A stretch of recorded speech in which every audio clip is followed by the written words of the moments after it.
पायल की शादी को कुछ दिन हुए थे। पायल की सास पायल से कोई अच्छा बर्ताव नहीं करती थी। एक दिन पायल की सास बोलती है, बहू आज मेरे मैके के आ रहे हैं, कुछ खाने में अच्छा सा बना लेना। पायल फिर घर का सारा काम करती है और खाना बनाने में लग जाती है। उधर मेहमान आ जाते हैं।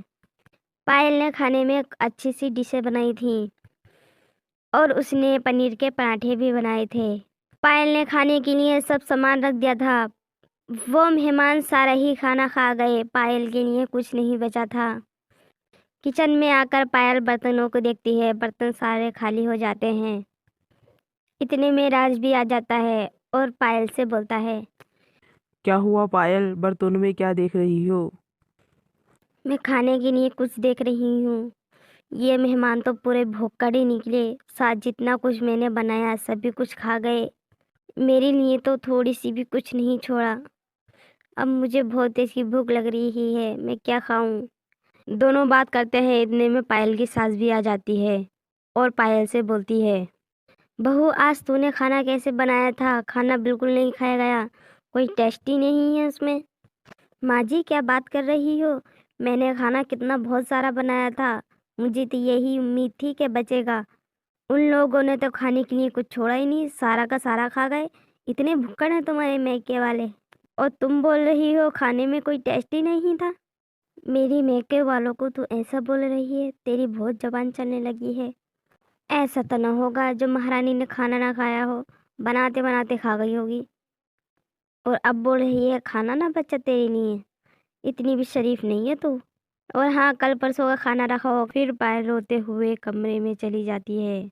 वहाँ पे राज एक पराठा देता है और बोलता है, पायल ये पराठा खा लो, एक पराठा मैंने रोक लिया था तुम्हारे लिए।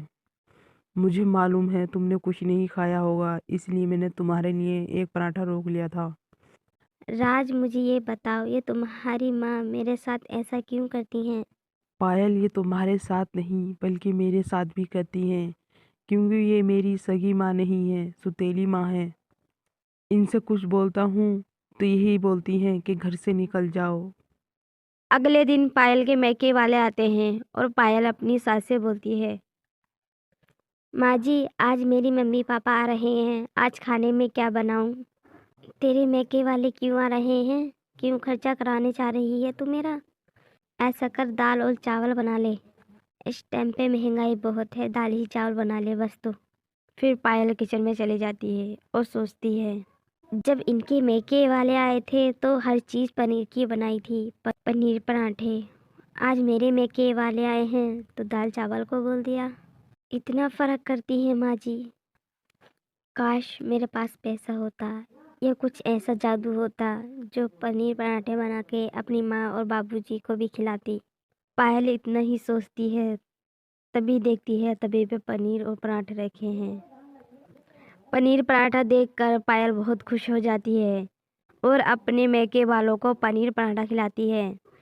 उसकी सास देखकर बहुत गुस्सा करती है और मेहमानों के जाने के बाद पायल को बहुत डांटी है और बोलती है, जब मैंने मना करा था कि दाल चावल बना ले, कुछ मत मंगाना, तो तूने पनीर पराठे बना लिए। तेरी हिम्मत कैसे हुई इस सामान को हाथ लगाने की? माँ तो क्या हो गया, इसमें इज्जत भी तो तुम्हारी है, तुम्हारी बात बनेगी ना। ओहो, अब बोला जोरू का गुलाम। मेरे घर से अभी निकल जाओ। और इसी वक्त पायल और राज उस घर से निकल जाते हैं और पायल बोलती है, माँ जी हम इस घर से कुछ नहीं लेके जा रहे, पर हमें ये तवा दे दो बस रोटी बनाने के लिए। पायल की सास ये सुनकर खुश हो जाती है। वो तो यही सोचती है एक मामूली तवा है।